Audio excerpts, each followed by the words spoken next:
Hi everyone. I recently had a look at the Autodesk BIM interoperability tools.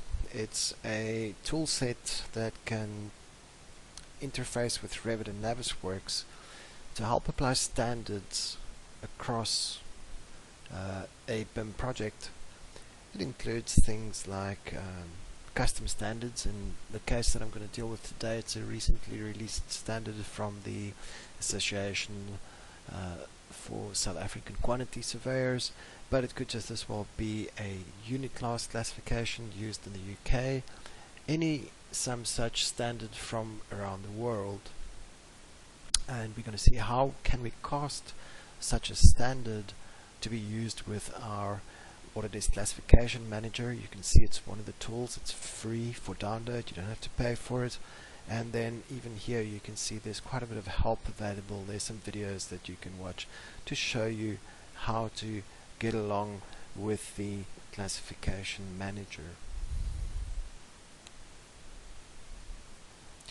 So when the ASAQS, the Association for South African Quantity Surveyors standard, was released, it's released in a keynote format, which typically looks something like this. Now, I've dealt with keynotes in one of my earlier blogs, but here you can see that the subdivision is really given by this column over here, and that tells Revit how it must organize the values of the keynotes as shown in the left over there.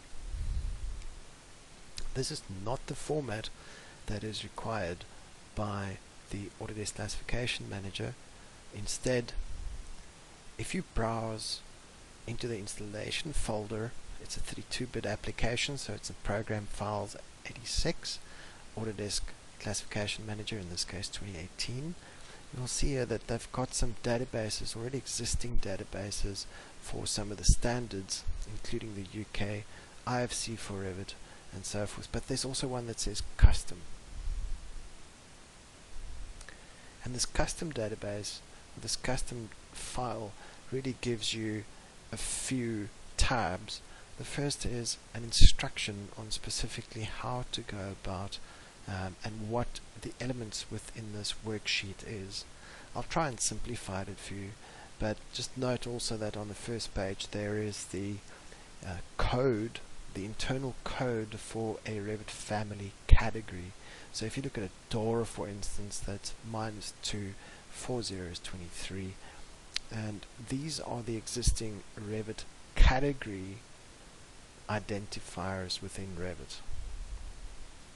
It will also give you a product, 1, 2, you could have 5 of these, but it's got a product page with a title and a description and a version. These you can fill in. The function you should leave alone, and these little black items you should also leave alone. But the parameter names are very important. So these parameter names must have exactly the same name as a shared parameter that you would create for Revit in a shared parameter file and load into your project and apply to Revit categories. So let's see how we go about this. I'll show you a completed file that I've created. There it is. So I've borrowed the EF code from the unit class standard from the UK, but ASAQS, Elements and Functions, version 1. This should be updated now to version 3. And there's the name of the shared parameter that I'm using within Revit. Classification.asaqs.ef.number. It really is your choice, but I did have a look at the UK standard and it follows pretty much the same naming. And then the code as per the standard, but unlike the keynote, it actually has a level descriptor, level 1, 2 or 3, and that is what is required. The last two, not strictly speaking required, but it does help you to identify the parameters or to filter the parameters per element that you, per Revit family category that you indicate over here. So it's just a little bit of extra functionality. The software can limit the amount of parameters that it exposes for a specific Revit family category. And that's really all that it is. I haven't applied the family categories all the way through the file yet, but there you can see just the heading. So it would go 1, 2, 3, 1, 2, 3, and multiples of 2 and 3 depending on how it goes. So it will never go 1, 3, just 1, 2, 3, and that is how the standard was constructed.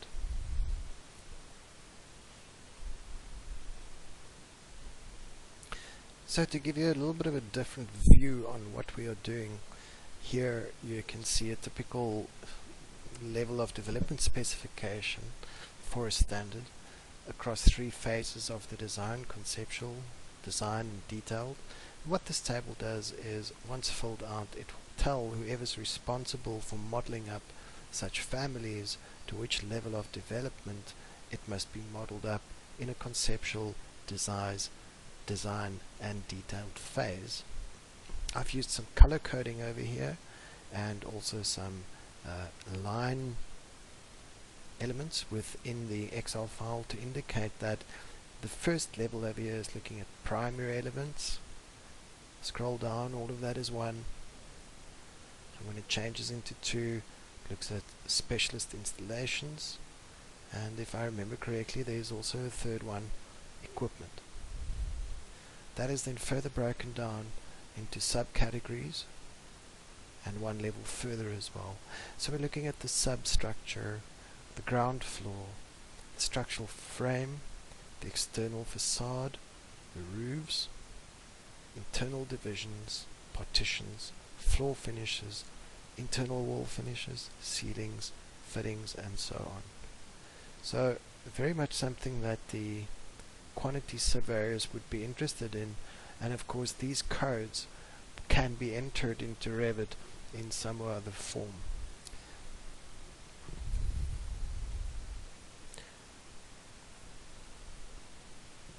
So here we are in Revit, and what we will see if I go to my project parameters is that I've loaded in some shared parameters that I created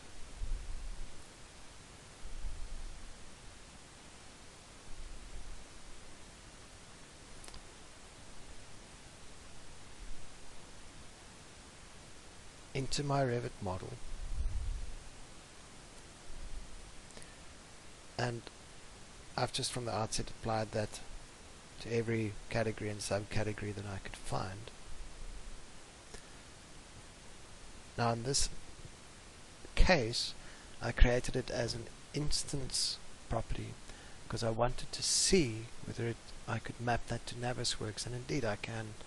But if you look at how Revit is set up, these codes would really be equivalent to an assembly code, and so it would typically be a type property, not an instance. But we can treat it as such over here.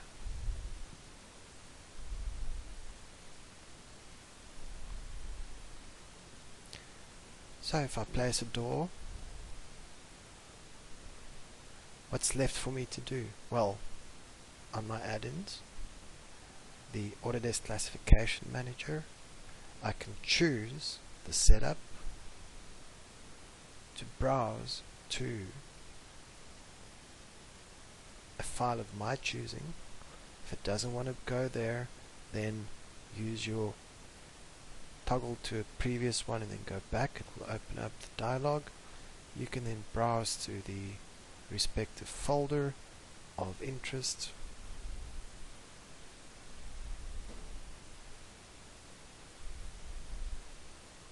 Correct.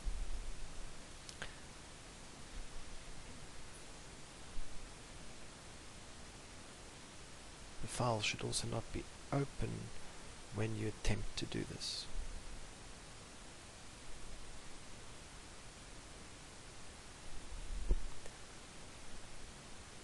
This door,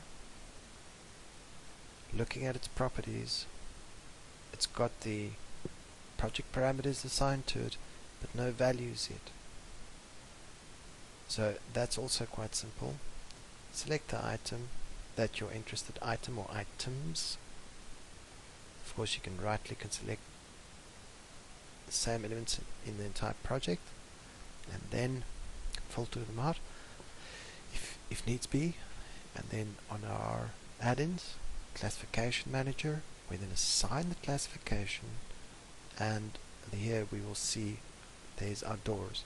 So it's filtering out the elements that I've assigned through the Revit family types within the Excel file, and there is my doors.